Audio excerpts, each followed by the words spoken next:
చెప్పండి, వాక్యం ఏమైనది? ఆత్మైనది. నా వాక్కును పంపించి వారిని బాగు చేశాను. వాక్యం ఏమైనది? స్వస్థత ఉన్నది. హల్లెలూయా. ఆయన వాక్కు చేత వారిని వెలుగులో నుంచి, చీకటిలో నుంచి వెలుగులోనికి నడిపించారు. వాక్యమై ఉన్నది, వెలుగై ఉన్నది. వాక్యం యొక్క విలువ తెలిసినప్పుడు వాక్యమును మనము శ్రద్ధగా వింటాం, వాక్యాన్ని అర్థం చేసుకుంటాం, ఆ శక్తిని మనం పొందుకొని ఇంటికి వెళతాం.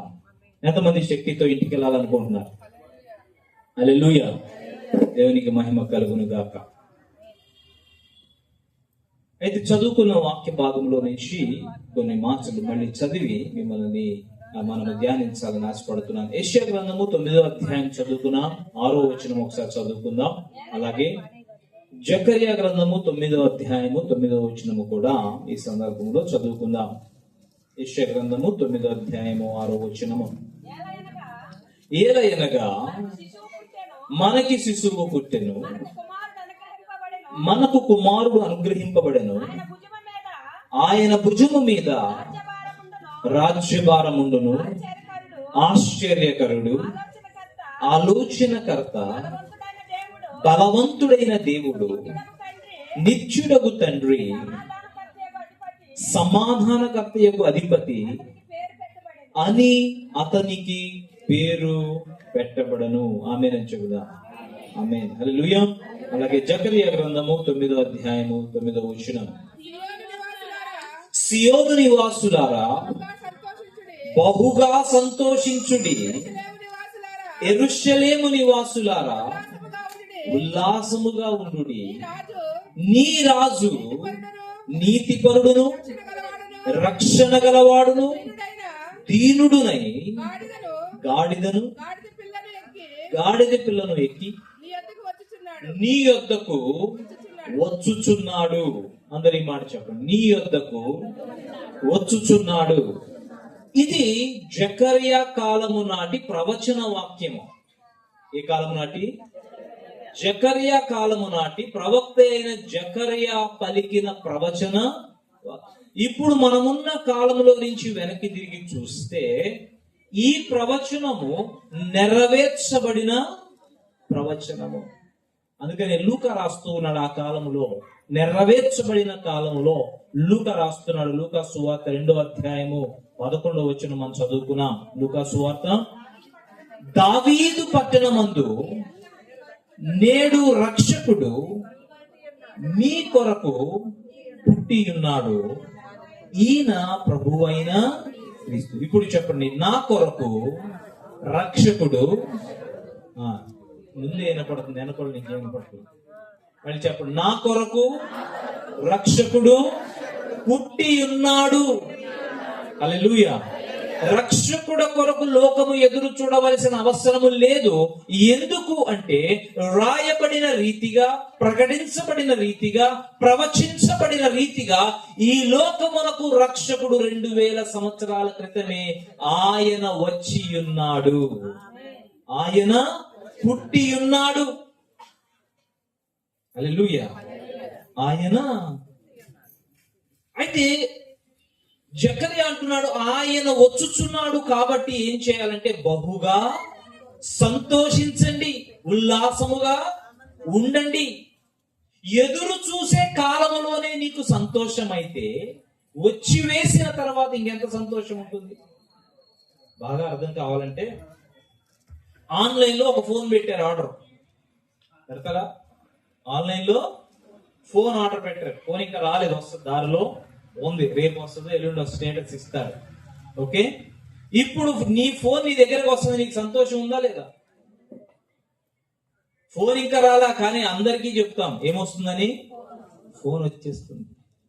Latest phone iPhone 16E 17E అందరికీ కూడా, ఫ్రెండ్స్ అందరికీ. తర్వాత రోజు ఫోన్ ఇంటికి వచ్చింది. ఇప్పుడు ఇంకా సంతోషం ఉంటుందా ఉండదా? ఎంత సంతోషము! ఎదురు చూచిన దానికంటే మరింత ఎక్కువ. అంటే రక్షణ కొరకు ఎదురు చూచినప్పుడే సంతోషం ఉంటే, రక్షకుడు వచ్చి రక్షణ దయచేసి రక్షణ పొందుకొని రక్షణ అనుభవిస్తున్నప్పుడు మరింత సంతోషం ఉండాలి. ఉండాలా వద్దా? మరింత ఉత్సాహం ఉండాలి, ఉండాలా వద్దా? మరింత ఉల్లాసం ఉండాలి, ఉండాలా వద్దా? హల్లెలూయా. అందుకనే రక్షింపబడిన వారిగా ఆయన జననమును జ్ఞాపకము చేసుకుంటూ మనము ఉత్సాహము సంతోషముతో పాటలు పాడి దేవుని స్తుతిస్తున్నాము. బెత్లెహేములో సందడి అనే పాట పాడుతున్నాం. పాడారా ఈరోజు పాట? బెత్లెహేములో సందడి. ఎక్కడ సందడి? బెత్లెహేములో సందడి. ఎందుకు సందడి? బెత్లెహేములో సందడి, పశుల పాకలో సందడి. మహారాజు పుట్టాడని. ఎవరు పుట్టారని? యేసయ్య పుట్టాడని. అయితే ఈరోజు మీకు ఒకటి చూపించాలని ఆశపడుతున్నా.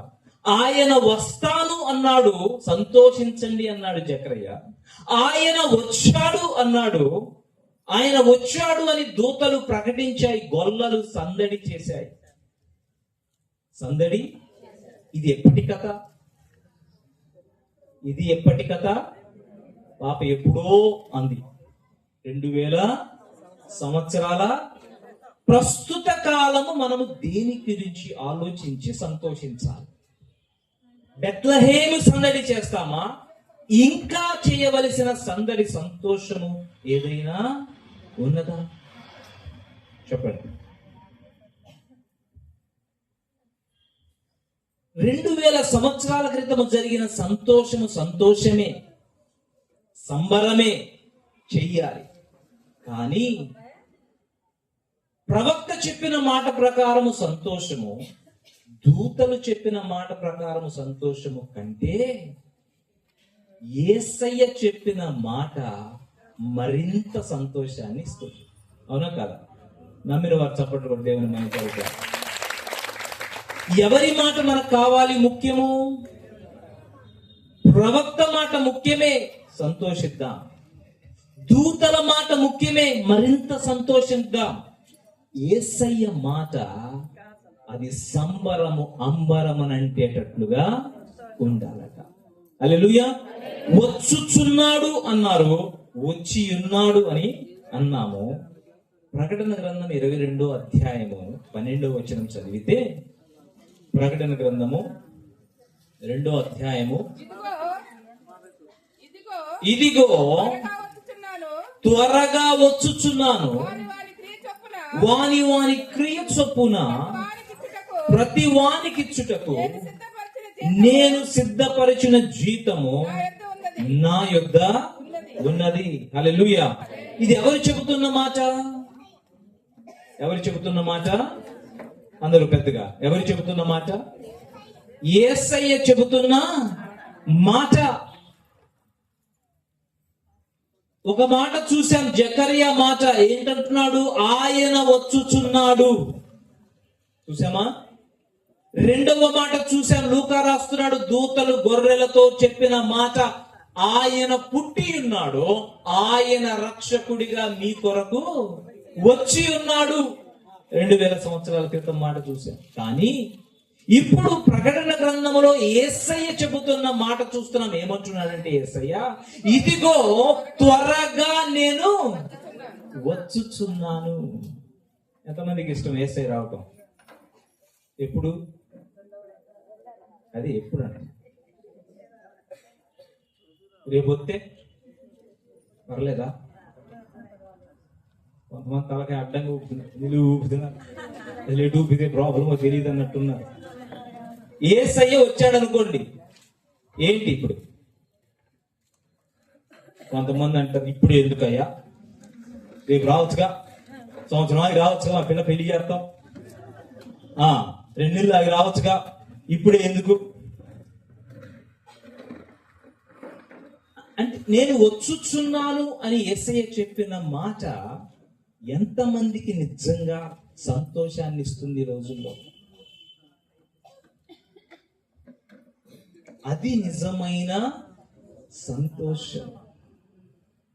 ఒక మాట మీకు చూపిస్తాను. 2 పదాలు అక్కడ చెప్పిన మాటకి అర్థాన్ని మీకు చూపించాలని ఆశపడుతున్నాను.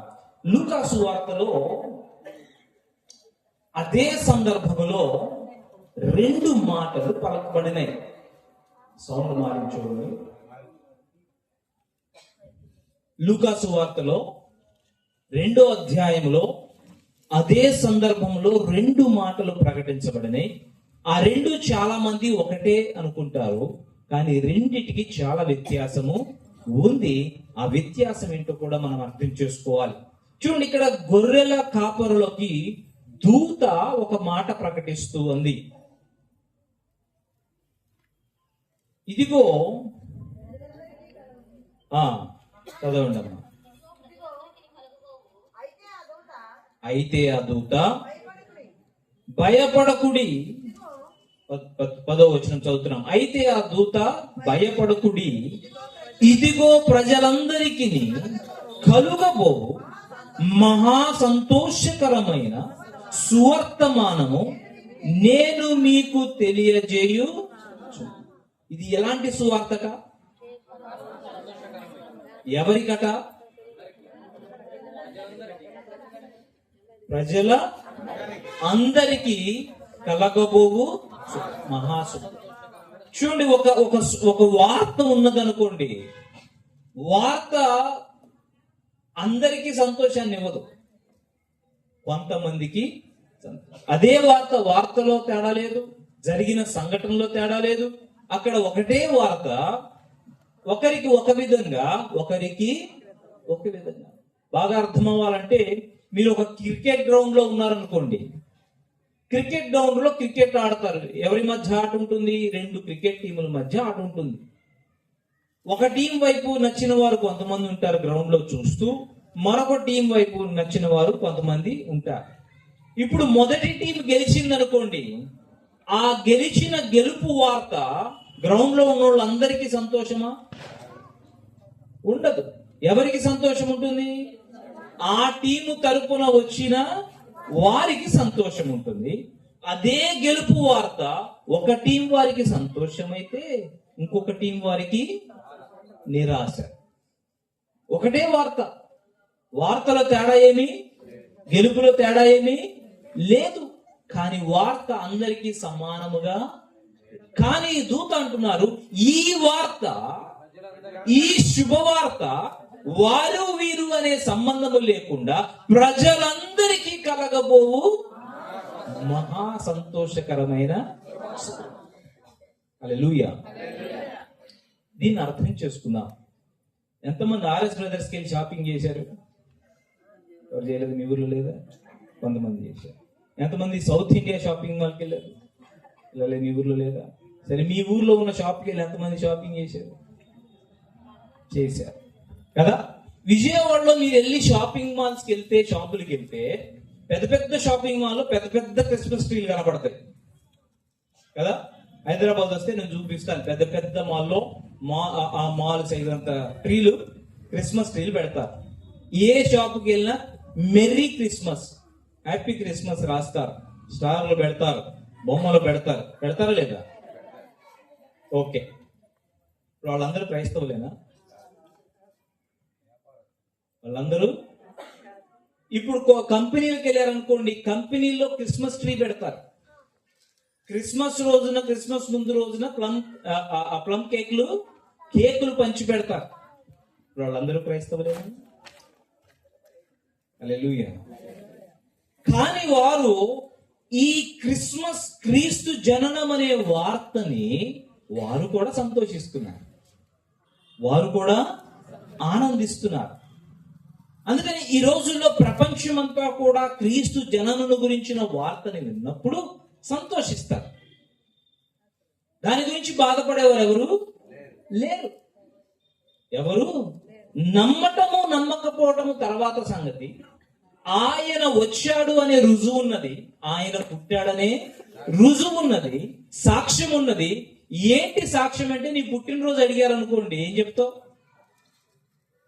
మే 2వ తారీఖు అని చెప్పావు అనుకోండి. మే 2 ఎక్కడి నుంచి వచ్చింది? క్రీస్తు పుట్టుకను ఆధారం చేసుకునే నీకు డేట్లు. దాన్ని ఎవరు కాదనలేని సత్యము, ప్రపంచము కాదనలేని సత్యము.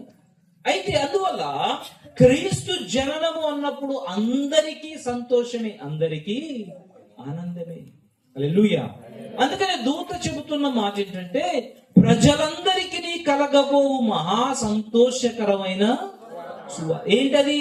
దావీదు పట్టణమందు నేడు రక్షకుడు మీ కొరకు, ఆయన జనన వార్త అందరికీ సంతోషం.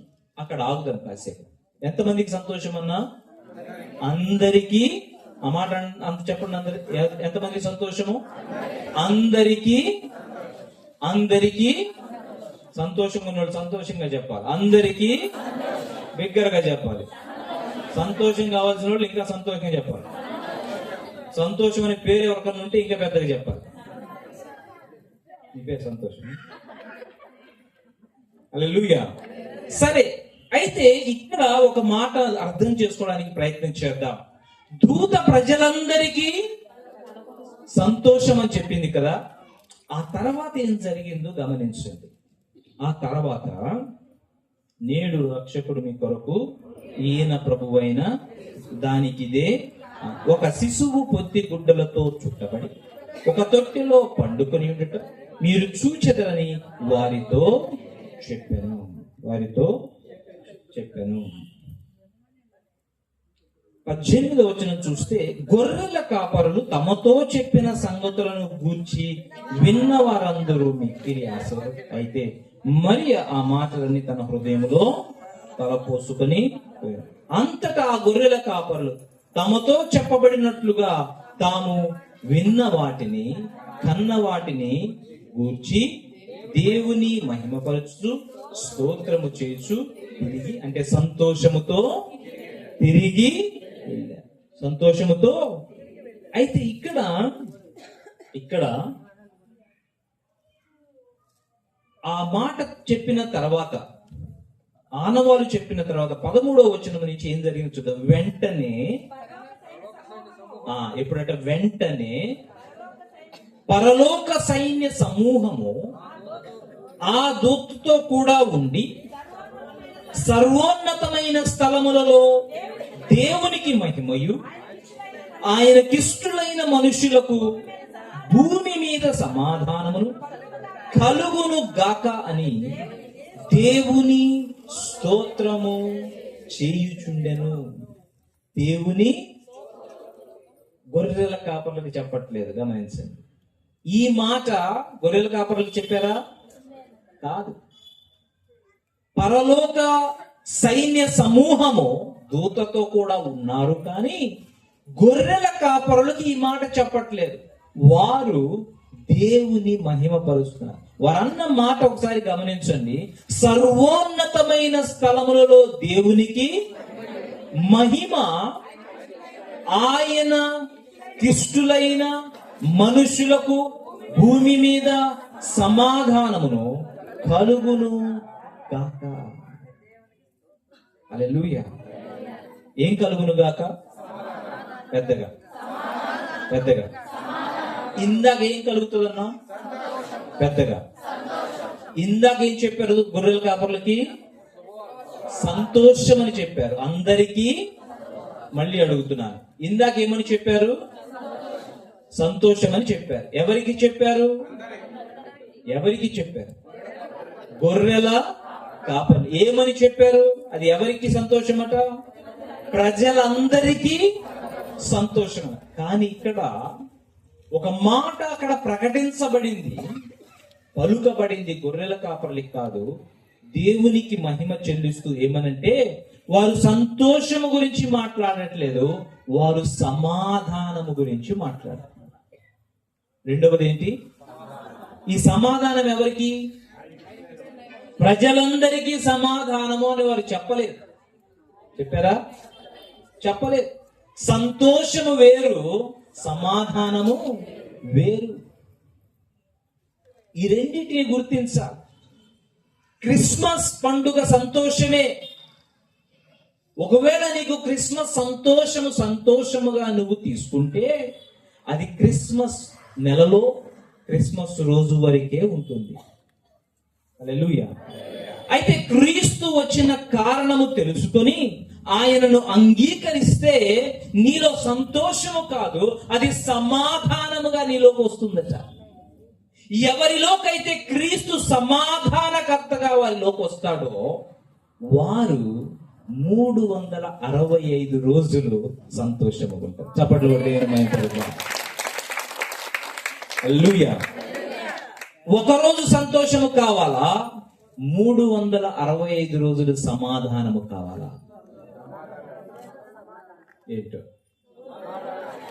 సమాధానము, సరైన సమాధానంగా చెప్పండి అమ్మ. ఏం కావాలి? 365 రేషన్ ఈ ప్రభుత్వాన్ని అడగడం మనకు సంబంధం లేదు. 365 రోజులు నీలో సంతోషం ఉండాలి అంటే, ప్రతి విషయములో నీకు జయం ఉండాలి అంటే, ప్రతి దాని ఫలము నీ ఇంటికి రావాలి అంటే, ప్రతి విషయములో నీకు గెలుపు కావాలి అంటే సమాధానము నీ జీవితంలో ఉండాలి. హల్లెలూయా, హల్లెలూయా. చూడండి, ఈ సమాధానమును ఇవ్వడానికే ప్రభువు, చూడండి, ఈయన సమాధానము, నేను ఇదిగో త్వరగా వచ్చుచున్నాను. చాలా మంది అనుకుంటారు ప్రభువు నమ్ముకుంటే ఆ దినమున సమాధానముతో పోతాం అనుకుంటారు. కానీ ఇక్కడ పరలోకములో సమాధానం గురించి రాయలేదు. పరలోకములో ఏంటట? సర్వోన్నతమైన స్థలములలో దేవునికి మహిమ. సమాధానం ఎక్కడట? భూమి మీద తనకిష్టులైన ప్రజలకి. ఎవరికి సమాధానం చెప్పండి? ఆయనకిష్టులైన వారికి భూమి మీద సమాధానము. హల్లెలూయా. ఆయనకి ఇష్టలంటే ఎవరో అది అర్థం కావాలి కదా. ఆయనకి ఇష్టలంటే ఎవరు? యూదుల, భారతీయుల, రేవేంద్ర పడోళ్ళ, ఓరో? ఎవరు ఆయనకి ఇష్టలు? ఎవరు రాశారండి సమాధానం బానే ఉందని, మీరు అడిగేశారండి మాకు కావాలని. అది ఎవరికి ఇస్తానన్నాడు? ఎవరికి సమాధానమట? ఆయన ఇష్టులైన వారికి. ఎక్కడ సమాధానం? పరలోకములో కాదు, భూమి మీదనే. ప్రపంచమంతా ఏం జరిగినా నీలో సమాధానము చెక్కు చెదరదు. అది సమాధానం. ఎక్కడ? భూమి. ఒక ఎగ్జాంపుల్ తీసుకున్నాం. ప్రపంచం అంతా కూడా కరోనా వచ్చి విలవిలలాడిపోతూ, భయపడిపోతూ, వణుకుతూ ఉన్నా క్రీస్తు సమాధానము నీలో ఉంటే నువ్వు కదల్చబడవు. కరోనా నిన్నేమి చెయ్యలేదు. హల్లెలూయా. ఏ రోగము నిన్నేమి చెయ్యలేదు. ఏ బాధ నిన్ను కదిలించలేదు. ఏ సమస్య నిన్ను ఓడించలేదు. ఎందుకు అంటే నీలో క్రీస్తు సమాధానము ఉన్నది కాబట్టి. కానీ సమాధానం ఎవరిలో ఉంటుందంటున్నాడు? ఆయన ఇష్టులైన వారికి భూమి మీద. ఇప్పుడు మన ప్రశ్న, ఆయనకి ఇష్టులు ఎవరు? ఆయనకి ఇష్టులు ఎవరు? నీతిమంతులా? నీతిమంతులు ఆయనకి ఇష్టలేనా?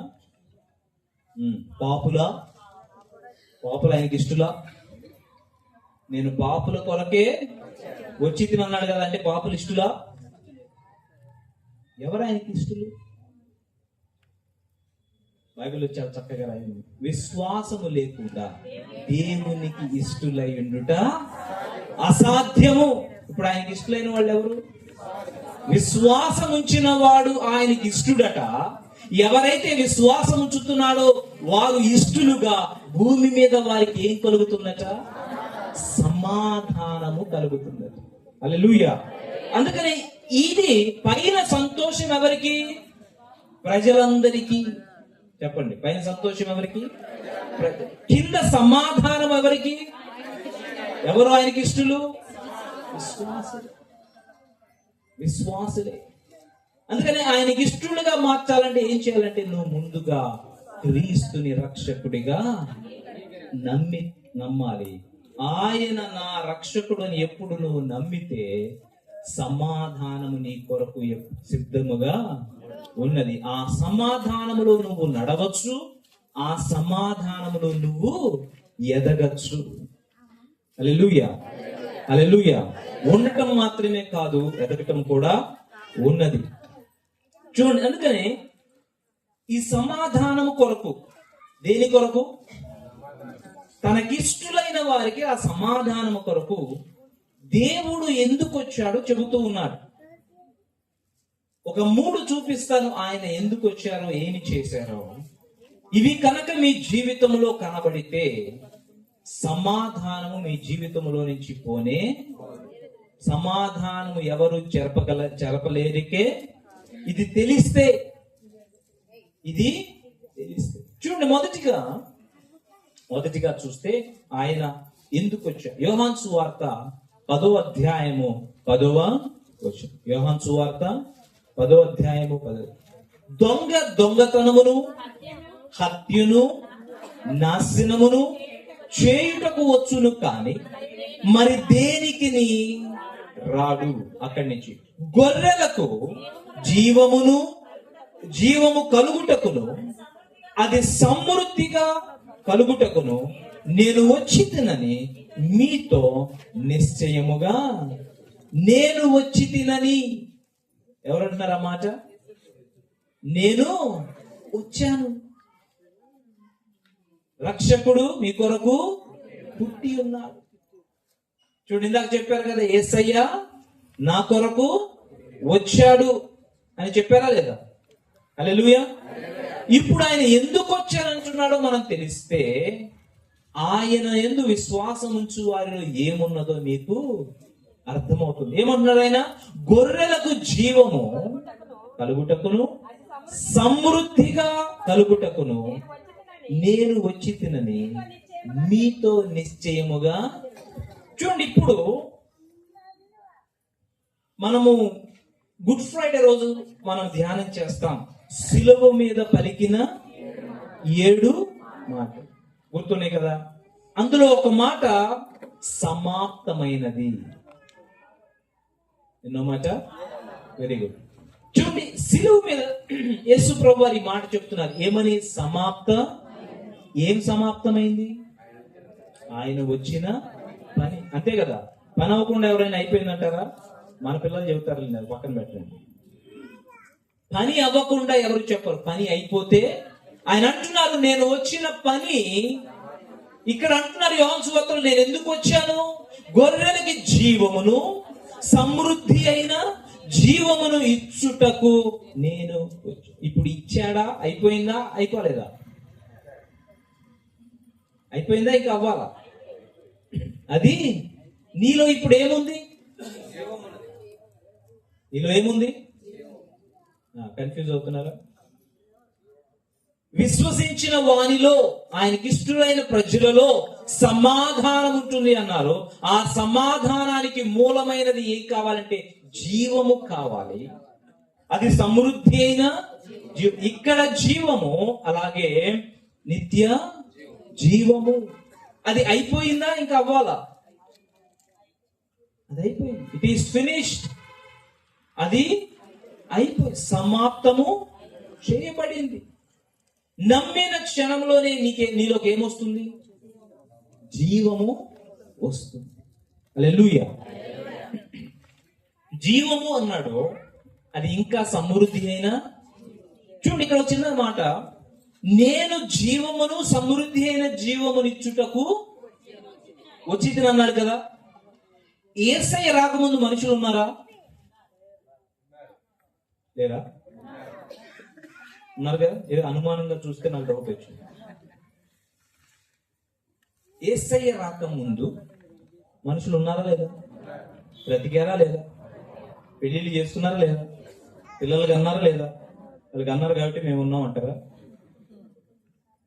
కానీ ఇప్పుడు మనం మనుషులను ఎలా చూస్తున్నామో, ఎలా బ్రతుకుతున్నారో, ఎలా జీవిస్తున్నారో అదే క్రమంలో అంతకుముందు కూడా ఉన్నారు కదా.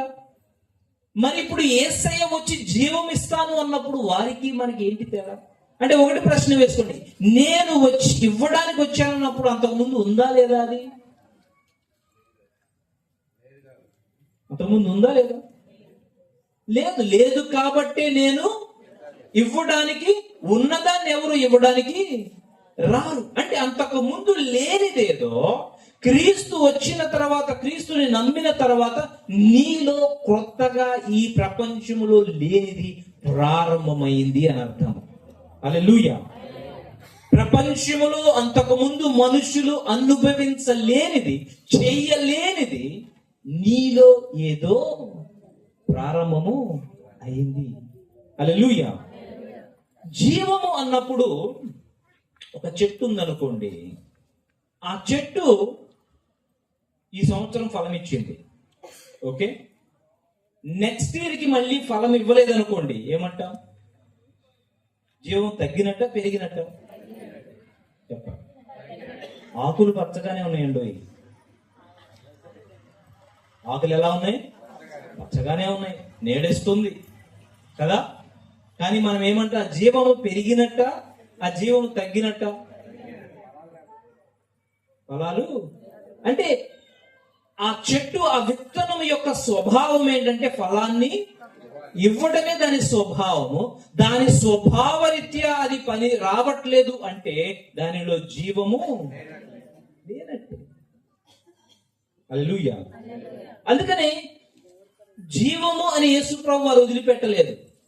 జీవము అది సమృద్ధి అయిన జీవము.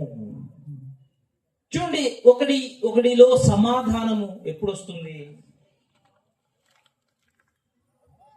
ఒకడి ఇంటిలో గొలుసు దొంగతనం జరిగింది అనుకోండి, ఆ ఇంట్లో సమాధానం ఉంటారా? ఏం ఉండొచ్చుగా, గొలుసేగా. ఒక అక్క వచ్చింది, ఏడుస్తా ఉంది లోపల, చెల్లి ఏమైందమ్మా అంటే గొలుసు పోయింది. ఆ పోతే పోయిందిలే, సమాధానం ఉండు అంటే ఏమంటది?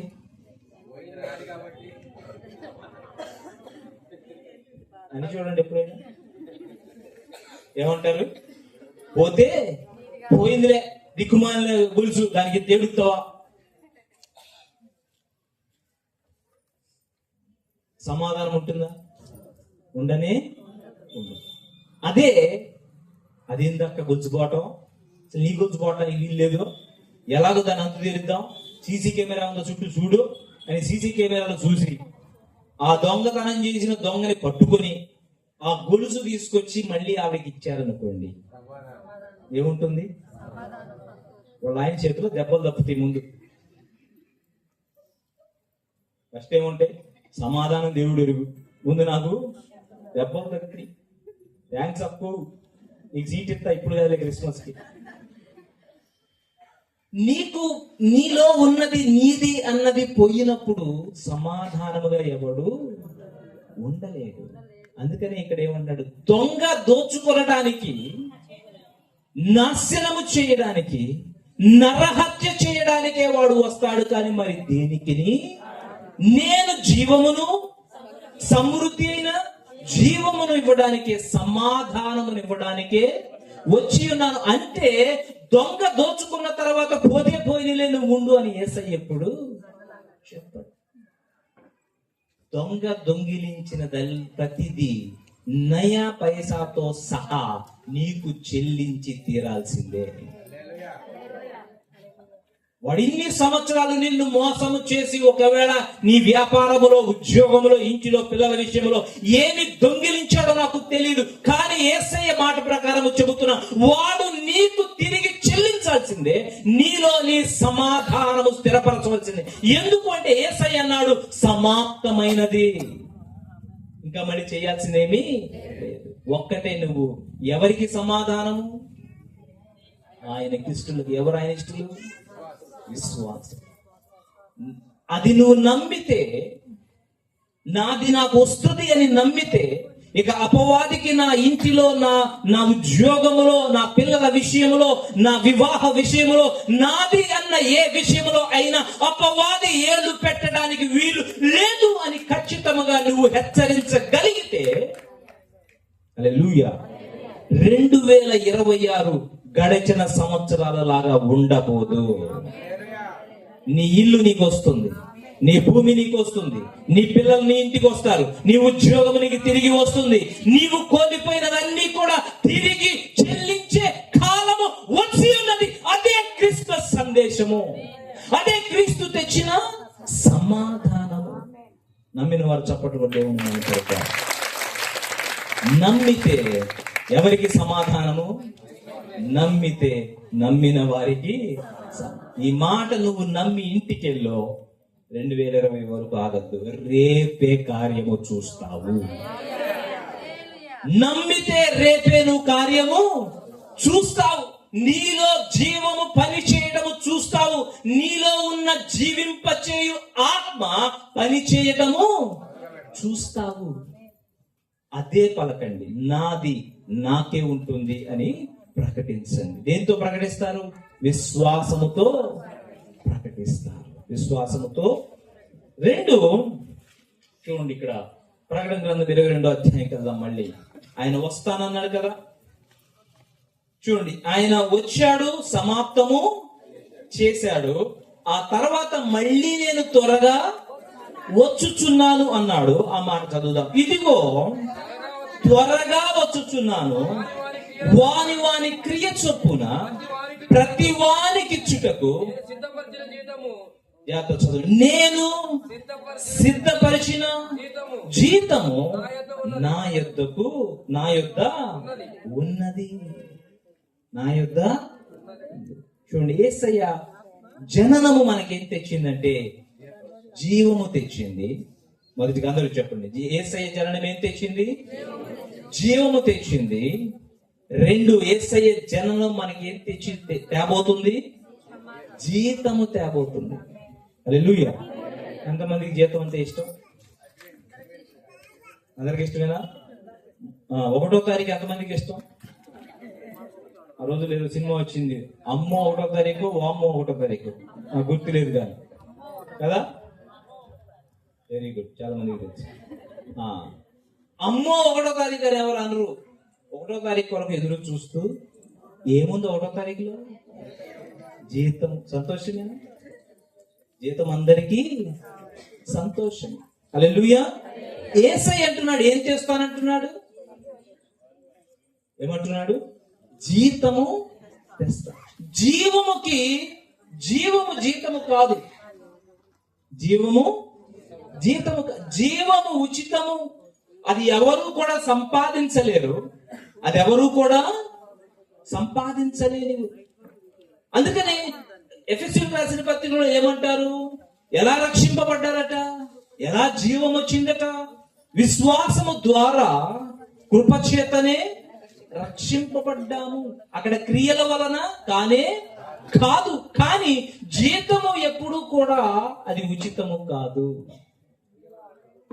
జీతం ఎప్పుడు కూడా క్రియల, నువ్వు పని చేస్తేనే జీతం ఇస్తారు. పని చేయకుండా జీతం ఇచ్చే కంపెనీలు ఏమైనా ఉన్నాయా? రేవంత్ వాళ్ళు చెప్పండి, మేము ఉద్యోగం మానేసి వచ్చేస్తాం వెంటనే. ఏ ఊర్లో ఎక్కడ ఉండదు, పని చేసిన వానికే. ఇప్పుడు ఇక్కడ అంటున్నాడు, నేను వచ్చుచున్నాను, వాని వాని క్రియల చొప్పున వారికి ఏముందట? హల్లెలూయా, హల్లెలూయా. చూడండి, యేసయ్య వచ్చారనుకోండి, యేసయ్య వచ్చి ఇక పద అన్నారనుకోండి, మనం ఏం చేస్తాం? యేసయ్యతో అదే యేసయ్య దీనికోసమే కదా ఇన్ని రోజులు నేను చూస్తుంది అంటామా లేదా? అంటాం. యేసయ్యతో ఆ రోజున నువ్వు పిలిచావులే సాలని ఒట్టి చేతులతో వెళ్తావా? నీ జీతంతో వెళ్తావా? ఎలా వెళ్తే బాగుంటుంది? ఒక కంపెనీలో చేరామనుకోండి, 30 రోజుల తర్వాత నువ్వు ఉద్యోగం ఇచ్చావు సార్లే అదే నాకు అని ఇంటికి వెళ్తావా? 30 రోజుల తర్వాత జీతం తీసుకోవాలని వెళ్తావా? తీసుకొని వెళ్ళాలా? జీతము ఊరికే చేయొచ్చుగా. ఒకవేళ నీకు ఆ నెల జీతము రాకుండా ఇంటికి వెళ్తే ఎలా ఉంటుంది చెప్పండి? సంతోషం ఉంటుందా? బిర్యానీ పెడతారు ఇంట్లో, తలుపు కూడా తీరు, జీతం తీసుకుని వచ్చేరా, లేకపోతే బయట పడుకో. అవలవుతా జీతం, అవలవుతా. ఈ లోకంలో చేసే పనికే, ఇక్కడ అవసరాలకే జీతాలంటే యేసయ్య ఇచ్చే జీతం వద్దా? అవలవుతా. ఎంతమందికి కావాలి? అందరికి కావాలి. హల్లెలూయా. మరి జీతం రావాలంటే సూత్రం ఏందో? ఏం చేయాలి? ఏదో ఒక పని చేయాలి. పెదవడ్లపూడిలో ఏం కంపెనీ ఉంది? కోకా-కోలా కంపెనీ ఉందా? మీరు వెళ్ళి కోకా-కోలా కంపెనీ వాడికి పనిచేసి పెప్సీ కంపెనీ వాడి దగ్గరికి వెళ్ళి జీతం అడిగి ఇస్తారా? ఇవ్వచ్చుగా. రెండు రంగు ఒకటేగా, రెండు సీసాలు ఒకటేగా, తాగేవాడు ఒకటేగా, ప్రైజ్ రేటు కూడా ఒకటేగా. ఇవ్వడా? ఎవరికి పని చేస్తే వారికే జీతం. ఇప్పుడు యేసయ్య దగ్గర జీతం కావాలి అన్నారు కదా అందరూ. హల్లెలూయా. యేసయ్య ఏమన్నారు? నా దగ్గర జీతం సిద్ధముగా ఉన్నది. ఈ లోకములో జీతం పని చేయించుకొని రేపిస్తారు ఎల్లుండి ఇస్తారా అని అనొచ్చేమో. నీ రాజు నీతి గల రాజు. ఆయన ఒక క్షణము కూడా ఆలస్యము చెయ్యడు. అన్యాయముగా ఏది, అందుకనే బైబిల్లో ఉంటుంది, ప్రభువునందు ఏ ప్రయాస వ్యర్థము కాదు. హల్లెలూయా. ఇప్పుడు ఈ జీతం కావాలంటే ఏం చేయాలి? మొదటిగా ఏంటో పని. ఏం పని? యేసయ్యకి పని చేస్తే యేసయ్య దగ్గర జీతం వస్తుంది, అంతేనే కాదు. వేరే చోట పని చేస్తే అక్కడ ఏమవుతుందో మనకు తెలియదు. అందుకని ఇప్పుడు యేసయ్య ఏమంటున్నారు? ఇదిగో నేను త్వరగా వచ్చుచున్నాను, మీకు జీతము సిద్ధపరచబడి ఉంది. అంటే తెచ్చుచున్నాను.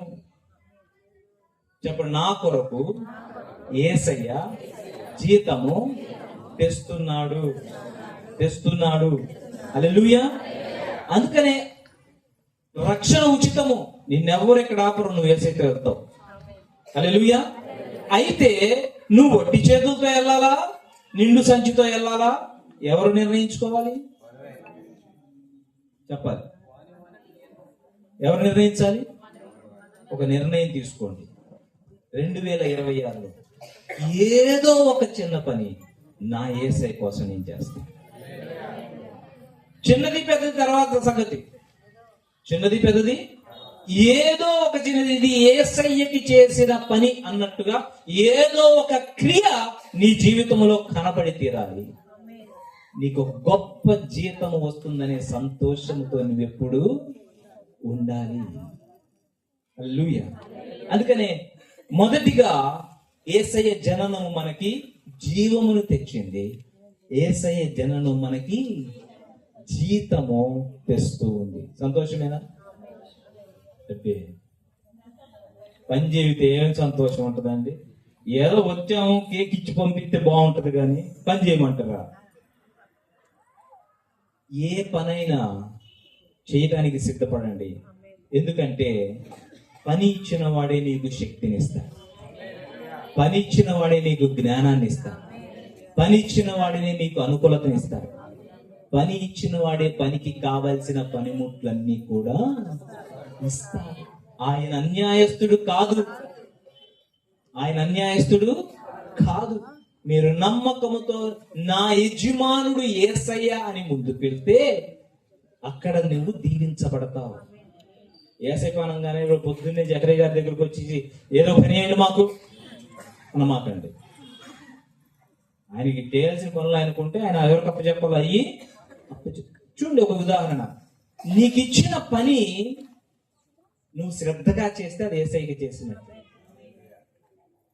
ఒక ఉదాహరణ చెప్తాను. దానియేలు ఎంతమందికి తెలుసు కదా? బైబిల్లో దానియేలు అనే ఒక భక్తుడు ఉన్నాడు, ఒక ప్రవక్త ఉన్నాడు. దానియేలు ఒక బానిసగా తీసుకెళ్ళబడతాడు. కానీ దేవుని కృపలో ఆయన ప్రధానమంత్రిని చేస్తారు. ప్రధానమంత్రి పనే కాదా? ప్రధానమంత్రి పని. ఆయన ప్రధానమంత్రిగా చేసినందుకు అక్కడ జీతం ఇచ్చారా లేదా? ఇప్పుడు ఆయన చేసిన పదవిలో ఆయన దేవునికి పని చేశాడు కాబట్టి ఆయనకి జీతం దొరుకుతుందా లేదా? చూడండి, ఇప్పుడు ఒకటే పని ఎన్ని జీతాలు? అదే దేవుడిచ్చిన పనిలో, అది ఒక నువ్వు కంపెనీలో ఉద్యోగం అవ్వచ్చు, ఒక ఇంటిలో పిల్లలను చూసుకోవటం అవ్వచ్చు, లేదా ఇది దేవుడు ఇచ్చిన పని నాది, అది దేవుని కొరకు చేస్తున్నానని శ్రద్ధగా చేస్తే నీకు ఇక్కడ జీతము దొరుకుతుంది, యేసయ్య దగ్గర కూడా జీతము. హల్లెలూయా. అందుకనే ఏది చేసినా మీరు ఎలా చేయాలంటే దేవుని కొరకు చేస్తున్నాను అని. బైబిల్ ఏముంటుంది? మీరు పానము చేసినను ఆహారము తిన్నను దేవుని మహిమార్థమే, దేవుని కొరకు చేస్తున్నాను అనే ఆ ఆలోచన. ఏది చేస్తున్నా దేవుని చూస్తున్నాడు, నేను చేస్తున్నాను. హల్లెలూయా. ఈ ఆలోచనతో మీరు పని చేయండి. నువ్వు పని చేసే కంపెనీలో అందరికంటే రెట్టింపు సార్లు నీకు జీతం వస్తుంది, అందరికంటే ప్రమోషన్ నీకు తొందరగా వస్తుంది. హల్లెలూయా. ఎందుకు అంటే నువ్వు యేసయ్యలో ఉండి చేస్తున్నావు కాబట్టి. ఎవరి సహాయం ఉంటుంది నీలో? ఎవరి జీవం ఉంది నీలో? అందుకని భక్తుడు నాలో ఉన్నవాడు ఈ లోకములో ఉన్నవాని కంటే గొప్పవాడు. అంటే ఉన్న 10 మందిలో అక్కడ ఉంటే ఆ 10 మందిలో నువ్వు ది బెస్ట్ గానే ఉంటావు, కానీ లాస్ట్ లో ఉండవు. హల్లెలూయా. ఎందుకంటే నీలో ఉన్నవాడు ఈ లోకములో ఉన్నవాని కంటే. చెప్పండి, ఆ మాట ఒప్పుకోండి. మీరు ఆ మాట విశ్వసించే కొద్దీ మీలో బలము పెరుగుతుంది, ఆ మాట విశ్వసించే కొద్దీ మీలో జ్ఞానము పెరుగుతుంది, ఆ మాట మీరు ప్రకటించే కొద్దీ మీలో నైపుణ్యము పెరుగుతుంది. చెప్పండి నాతో ఆ మాట. ఏ మాట? రక్షింపబడిన వారు ఎంతమంది నాకు చేయి చూపించారు? క్రీస్తు సొంత రక్షకుడుగా అంగీకరించిన వారు. హల్లెలూయా. హల్లెలూయా. నాలో ఉన్నవాడు ఈ లోకములో ఉన్నవాని కంటే గొప్పవాడు. నాలో ఉన్నవాడు ఈ లోకములో ఉన్నవాని కంటే గొప్పవాడు. కాబట్టి చెప్పండి, కాబట్టి నేను గొప్ప కార్యములు చేయగలను. నన్ను బలపరచువాని యందు నేను సమస్తము చేయగలను. నమ్మినవాడు అసాధ్యమైన కార్యములు చేయగలుగునట్లుగా నేను అసాధ్యమైన కార్యాలు చేయగలను. హల్లెలూయా. హల్లెలూయా. ప్రభు ఏమన్నా నమ్ముట నీ వలనైతే ఎవరాళ్ళు? ఎవరో వాళ్ళు, ఎవరాళ్ళు? పక్కన వాళ్ళు అడగండి, ఎవరాళ్ళు? ఎవరాళ్ళు అడిగితే పక్కన వాళ్ళు చెప్పండి, నేనే. ఎవరట? నువ్వు నమ్మితే నీకు సమస్తము సాధ్యమే. మనల్ని అసాధ్యులుగా చేయడానికే యేసయ్య మన కోసం వచ్చాడు. మనం ఏది చేయలేమో అది మన చేత చేయించడానికి యేసయ్య. ఎందుకని ఏమన్నాడు? నేను వెళ్ళుట మంచిది అన్నారు లేదా? నేను వెళితే తండ్రి యొక్క వాగ్దానము చేయబడిన ఆదరణకర్తను పరిశుద్ధాత్మ దేవుణ్ణి మీ యొద్దకు నేను పంపిస్తున్నాను. వెళ్ళుట ఆయన మనలో అసాధ్యమైన కార్యాలని సుసాధ్యము చేస్తాడు. హల్లెలూయా. హల్లెలూయా. ఏ కార్యాలట? అందుకనే నన్ను బలపరచు అని యందు నేను సమస్తమును. ఇప్పుడు చెప్పండి, మీలో ఉన్నవాడు లోకములో ఉన్నవాని కంటే. ఆయన మీలోకి రావడానికి కారణం ఎవరు? యేసయ్య. ఆయన జననము మీకు ఆ శక్తిని తెచ్చింది, ఆ క్రియలను బట్టి మీకు గొప్ప. ఆఖరిగా ఈ మాట చూద్దాం. మూడవది, యేసు ప్రభు వారి జననం మనకేం తెచ్చింది అంటే ప్రకటన గ్రంథము 12వ అధ్యాయము 11వ వచనము. 12వ అధ్యాయం 11. వారు గొర్రెపిల్ల రక్తమును బట్టి తమిచ్చిన సాక్ష్యమును బట్టి వానిని జయించి ఉన్నారు, కానీ మరణము వరకు తమ ప్రాణములను ప్రేమించిన వారు. చూడండి, ఆయన జననము మనకి ఏం తెచ్చిందంటే జయము తీసుకొచ్చింది. ఇక్కడ ఏం రాశారు? వానిని జయించి ఉన్నాడు. ఎలా జయించి ఉన్నారు? 2 కారణం. ఎలా? గొర్రెపిల్ల రక్తమును బట్టి తామిచ్చిన సాక్ష్యమును బట్టి వారు ఎలాంటి వారు ఉన్నారట? వారు జయించు. అందుకనే మీరు ఏది మొదలు పెట్టాలన్నా భయముతో మొదలు పెట్టకూడదు. ఏ నిర్ణయము కూడా భయంతో తీసుకోకూడదు. భయము నష్టానికి దారి తీస్తుంది. భయము ఉన్నది కూడా పోగొట్టుకునే పరిస్థితిలోకి తీసుకెళ్తుంది.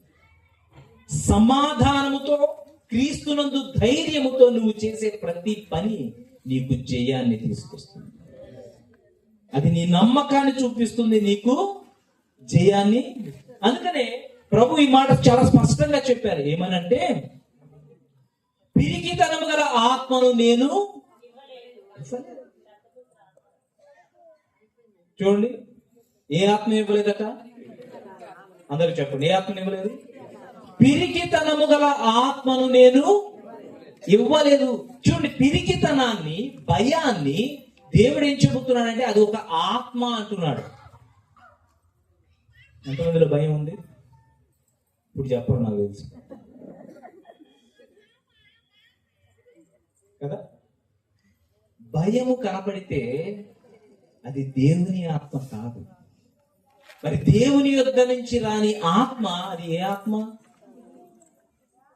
మీరు అంత నేరుగా అడిగితే మమ్మల్ని ఎట్ట చెప్తారు? ఇన్ని రోజులు మేము భయపడుతూ సత్తు ఉంటే వాక్యం చెబుతుంది. నేను బయట నుంచి చెప్పలేదు, వాక్యములోనే ఏమంటుంది వాక్యము? పిరికితనము గల ఆత్మను నేను ఇవ్వలేదు. అది దేవునిది కాదు. దేవుని కాని ఆత్మ అది దురాత్మే. ఇప్పుడు మీరు భయపడుతున్నారు అనుకోండి, మీలో ఎవరు పని చేస్తున్నట్టు? ఎవరు? దురాత్మ పని చేస్తారు. అవసరమా? అవసరము లేదు. అందుకని దాన్ని ఏం చేయాలి? దానిని తరిమి కొట్టాలి. ముందు భయాన్ని తరిమి కొట్టాలి. ఎక్కడైతే భయముతో మీరు నిర్ణయం తీసుకుంటున్నారు, ఎక్కడైతే భయముతో మీరు ఆలోచన చేస్తున్నారో అది దేవుని ఆత్మతో చేస్తున్న పని కాదు, అది అపవాది మోసముతో చేస్తున్న. అక్కడ ఎప్పుడు నష్టమే ఉంటుంది. అందుకని ఏ విషయమైనా సరే, ఏది ముందుకు వచ్చినా సరే, మీరు ఏం చేయొద్దు అంటే మొదట భయాన్ని, ఎప్పుడైతే భయాన్ని తీసేసి దేవుని విశ్వాసంతో ప్రతి కార్యమును మొదలు పెడతారో మీ జీవితంలో ప్రతి పనిలో మీరు జయమునే చూస్తారు. ఎందుకు అంటే యేసయ్య మనకి జయమునివ్వడానికే, దాని కొరకు ఆయన రక్తమును కార్చాడట. దేని కొరకు? మనకి జయమును. అందుకని ఈ 3 మాటలు చెప్పండి, ముగించుకుందాం. క్రీస్తు జననము, నాతో పాటు చెప్పండి. క్రీస్తు జననము నాకు జీవము. క్రీస్తు జననము నా పనికి గొప్ప జీతము. క్రీస్తు జననము ప్రతి విషయములో నాకు జయము. అందుకని ఏమంటాం? యేసు రక్తమే, యేసు రక్తమే, యేసు రక్తమే జయము, భయపు ఆత్మ లయము. ఆయన గురించి ఏమన్నారు? అపవాది క్రియలను లయపరచుటకే నేను వచ్చి ఉన్నాను, లయపరిచి ఉన్నాను. వాడు మిమ్మల్ని ఇంకా మోసము చేయ అవకాశం ఇవ్వమాకండి. అందుకని అంటారు, అపవాదిని ఎదిరించండి, అప్పుడు వాడు మీ యొద్ద నుంచి పారిపోవును. ఎంతమంది ఎదిరిస్తారు ఈరోజు? కొంతమందేనా? ఎదిరిస్తే నువ్వు జయించిన వాడివి. ఇక అపవాది మీ ఇంటిలో మీ విషయాల్లో ఏమీ చెయ్యనే చేయదు. ఈరోజు చెప్పండి వాడితో, ఇక నీ పని అయిపోయింది. వస్తున్నా ఇంటికి పద, ఎక్కడ ఏ మూల దాక్కున్నావు పద. యేసు నామములో ప్రతి మూలలో ఉన్న చీకటి తరిమి వేయబడును గాక. ఎవరి జీవితంలో చీకటి తొంగి చూస్తుందో యేసు నామములో ఈ క్రిస్మస్ సంబరాలలో తరిమి వేయబడును గాక. ప్రతి ఇల్లు క్రీస్తు వెలుగుతో ప్రకాశింపబడును గాక. దేవుడు ఇచ్చినది దొంగిలించిన వాడి చేతిలో నుంచి విడిపించబడును గాక. వాడింతవరకు దొంగిలించినది 7 అంతలుగా చెల్లించే గలియ ఇది అని ప్రకటిస్తున్నాను. ఈ సంఘములోని ప్రతి కుటుంబము ఆ విధముగా ప్రకాశించుదురుగాక. క్రీస్తు నక్షత్రము వలె ప్రకాశించుదురుగాక. 1,000 మంది అగుదురుగాక. ఈ దేశమునకే ఆశీర్వాదకరముగా ఉందురుగాక. Amen, amen, amen. Hallelujah. God bless you all. Happy Christmas and merry Christmas. మీ అందరికీ దేవుని దీవెన నిండుగా కలుగును గాక. ఆమేన్.